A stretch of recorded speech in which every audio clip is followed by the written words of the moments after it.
tika mwana bato obengisa kiye na resto osombi biloko futi omemi ye na supermarché aponi biloko futi obimisi porte-monnaie okapeli ye $, akomi na posa zonge pa na bango olingi omema ye na kuzu te.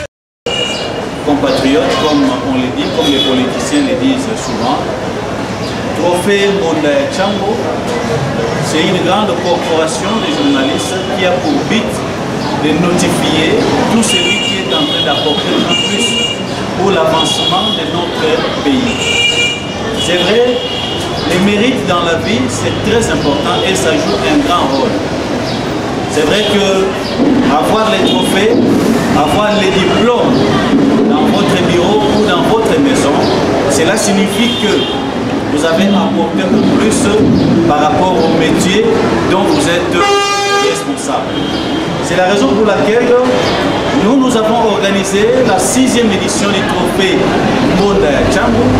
Je pense que ça a eu lieu le dimanche poulet, sauf que nos amis sapeurs, non seulement les sapeurs, il y avait encore d'autres nominés qui ne se sont pas présentés. Il y a ceux-là qui se sont présentés en retard, car les sapeurs étaient à Brazzaville dans le cadre d'une fête, une grande fête qu'a organisé un de ses collègues sapeurs qui réside à Paris, qui est aussi un Congolais brazzavillois. Il est aussi membre de leur association Léopard pour de grandes nouvelles visions, SAP sans injure.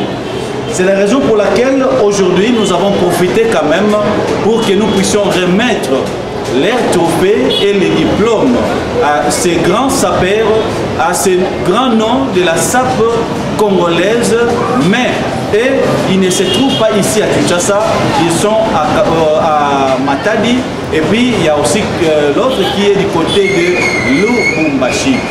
Là, je vais faire appel d'abord à quelqu'un qui est un sapeur, qui est un léopard aussi, de cours de grand, SAP sans injure. Là, je fais appel à M.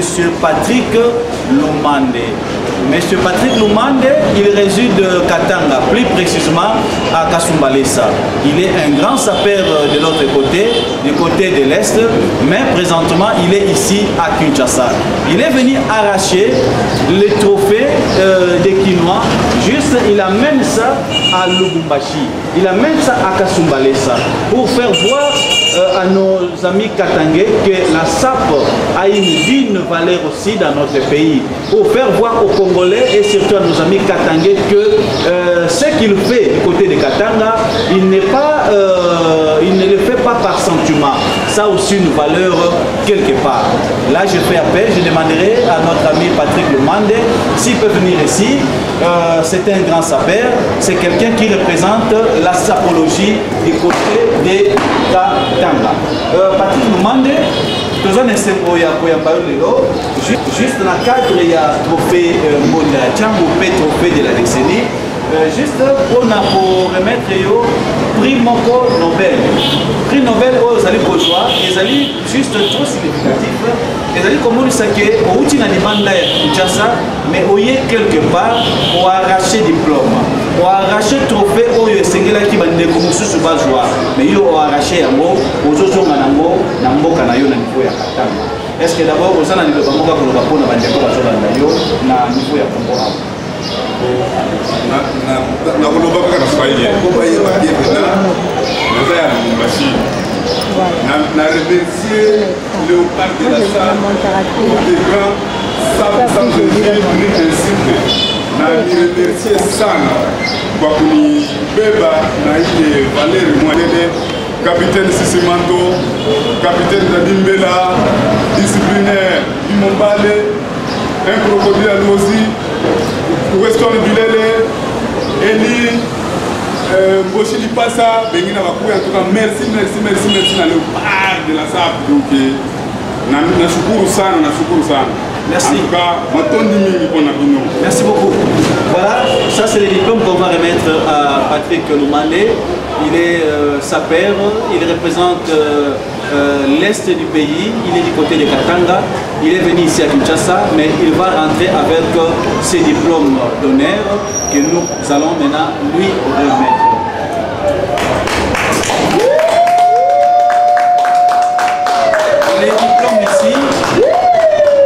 Les diplômes ici, c'est valable. D'ailleurs, si vous remarquez, il y a les numéros du notaire là-dessus. Il peut voyager avec ça n'importe quel pays, c'est valable. C'est sous le numéro 755, notarié, je dis bien, c'est notarié par les gouvernements congolais. À part les diplômes, on va lui remettre ce trophée qui est vraiment symbolique. Quand vous les voyez, c'est vraiment symbolique, c'est ce qu'on va lui remettre pour l'encourager par rapport à ce qu'il est en train de faire ici dans notre pays, à ce qui concerne la SAP. Vous voyez que Moussala Oussala est en 20, quand on a l'amour mérite, cela signifie que Hazard, on doit se contribuer pour le développement.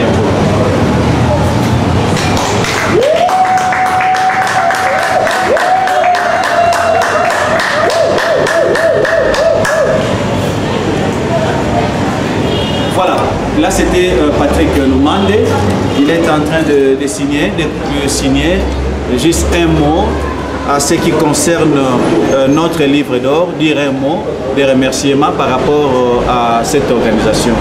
Après Patrick Lumande, on va vite du côté du Congo central.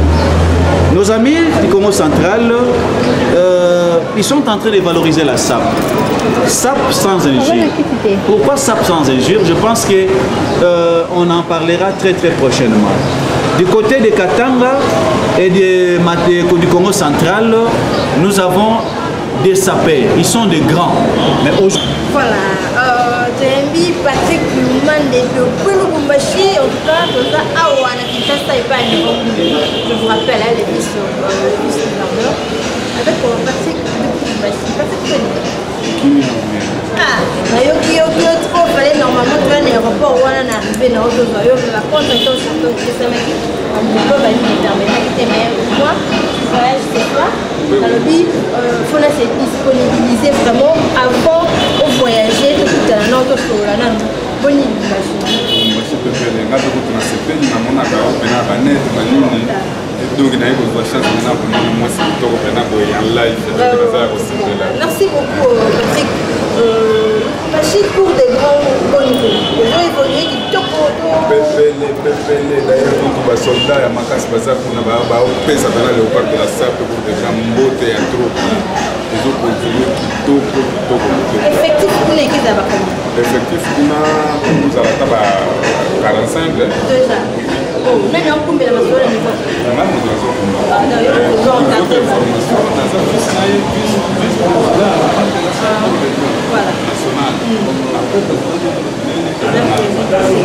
mais en tout cas,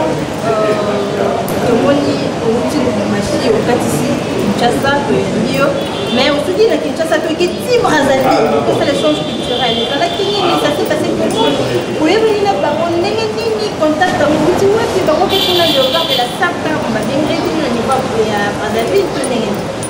Pour tout le monde, on a battu sur ma force. On a forcé à l'abri, forcé à ça, mais il y a mis au pénal, idéologie pour des grands, sans égir ni insulte. Yango et Tinda qui va t'habiter, Baya Yaoyo, Masabine. Et là, bogosité, éducation de tout ça, voilà les hommes qu'il faut. Il faut donc bateau, il y a baza, il Yakobé, Bakobena Motomoko, Beno, Yafingaka, Salaka, n'importe quoi, Babenda, Bena, comment on est pas présent, Salaka, Baklasse, le Balinga, Bena, Batoko, il y a la maturité, Batoko, il y a l'éducation, il y a bien. Yango wana donc ba contact bandai kala to yebali tellement que biso doza na éducation ya bien yango wana ba vite yango kala to ça yango que nous avons fait le corps de la salle oui pour changer pour être quoi pour changer simple ezali okende na baingile moko omoni bato ebele na bapale baza kozape soki moto amoi ah Basaper. Et pourtant, la SAP, c'est la bourgeoisie. SAP et Zawana pour coéduquer notre SAP à nous, léopard de la SAP pour des grands SAP sans égir. Et là, pour éduquer, pas pour détruire. Ozomona ndenge to batala kapena biso bana bazokola nga biso na koli na ko banda ko lata nete ba wana mais sikoyo soki tozofinga ba matolo lisusu ba makambo ebele ebele wana pena tozopesa éducation po tozobebisa. Voilà, parce que lobby pour le reçu de le parcours des grands au niveau de l'esprit de jamais omoni batone ozomona eza bato bazana mayele eza nete babiloko moko to ozokota ngo na loyeni jamais tokolongwa mpona nini moto na moto aza na kayo na ye ozomona siko olongwa mpona nini moto na moto awa aza na mosala nini bato to ndenge ozomona basakani tokowenda nini et pourtant idéologie oyo toza nango nde ekotinda kutu tosimba na makasi po tokona éducation ya bien oyo lelo bato bakomi koyoka posa ya kotalaka biso na batelevizio na bakala ezangi basaper zaper bango bafinga mais lelo epesi mpena posa na kokende wapi lisusu. Ce soir, tu rentres à Lubumbashi. Lelo moko olobela biso na niveau ya Kinshasa, to message moko na niveau ya Kinshasa awa po tokutana oso peut-être na Lubumbashi bakolo ezoya on ne sait jamais mais mon message comment tu as trouvé un peu de vent na Kinshasa awa na Brazzaville kuna moi impressionnant par rapport à ça. Au cours des grands Kinshasa pena cool. Baza bato pena bazomi respecté kaka ndenge na utoloba baza na bakayu donc baza na makambo ya matolo te baza na makambo ya pamba te ozomona pena moto oui c'est ça yango na ye kosepela fort naza kokanisa ke ndenge toza komonela bato misusu alobi omoni oyo prix boye na nsima alongwe plateau matolo wana pena ezosimba te wana ezosopa mais na ye komona pour de grand bato pena baza na charisme moko ya danse charisme moko ya danse kobanda na ye pays président tolobeli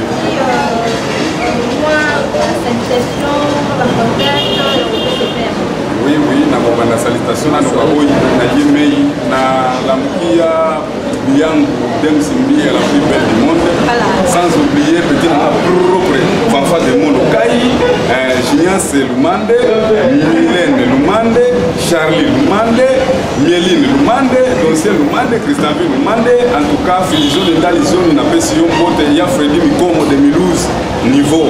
Mon éducation, les autres qui y a Chikito Mouchachino, Bambote Atro et Payosali, il y a Trésor Timbalanga, ministère de la SAP, en tout cas, la peste, bote na pas de tout, na misalina moins bote bato ya Lumbashi, Kasumbalesa, en tout cas, pour. Voilà, ndingue zanga ate ratate, no contact, pas ça n'est pas ça pratique. Oh, truc numéro ya li. Pourquoi pas toi, oh les gens na WhatsApp ça 084 84 24 619 084 84 24 619. Quel évité parce que ça nous rebat. Bon, il faut bailler baguer dans le Lumbashi. Non, Bengine avec on a sa ville. Ni bongo, ni sapé pas à Kinshasa, il faut Swahili. Banguyangu, mi, ni comme mtoto wa Lumbashi, ndio na miambia kama léopard de la SAP pour des grands inesha enda mbali. Batoto yote ya kama lenge aba na jikuta Kinshasa na misalimia mwebote. Jilis Mulanda. Donc, omoni unaona cours de grain inenda ti na lengwe ti Nyunzu ti Kalemi Kisangani Goma Bukavu Uvira Uva BKV donc ba parti ba mo ba kuna ba mo ba pour le cours de poulet il faut cours de grain unaona tout na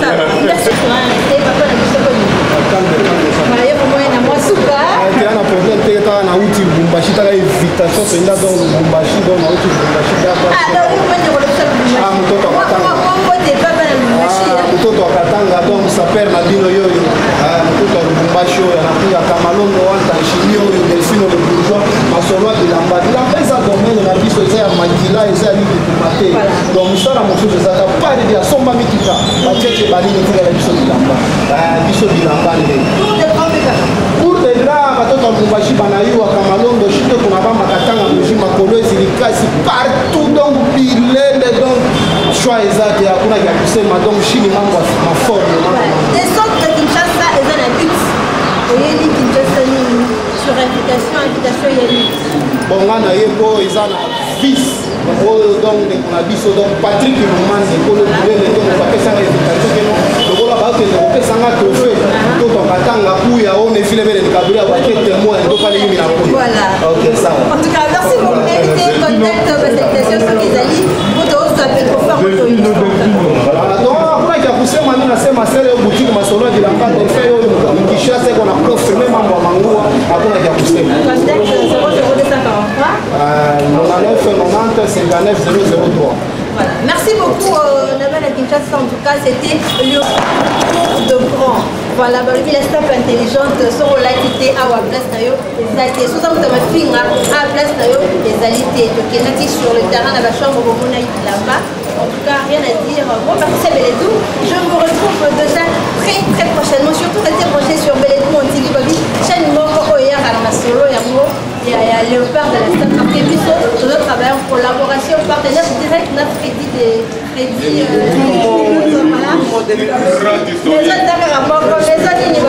Maison Andiris. Encore la maison Andiris. Voilà. Encore la fille Lusoni de Lusoni. Encore la Yiketi la marraine. Et encore la Fumabanga la vice-gouverneur. Papa social commission. Société. Botuna bango ba saper na bango baza wapi. Botuna bango ba saper na bango baza wapi. Ya Lubumbashi. Bango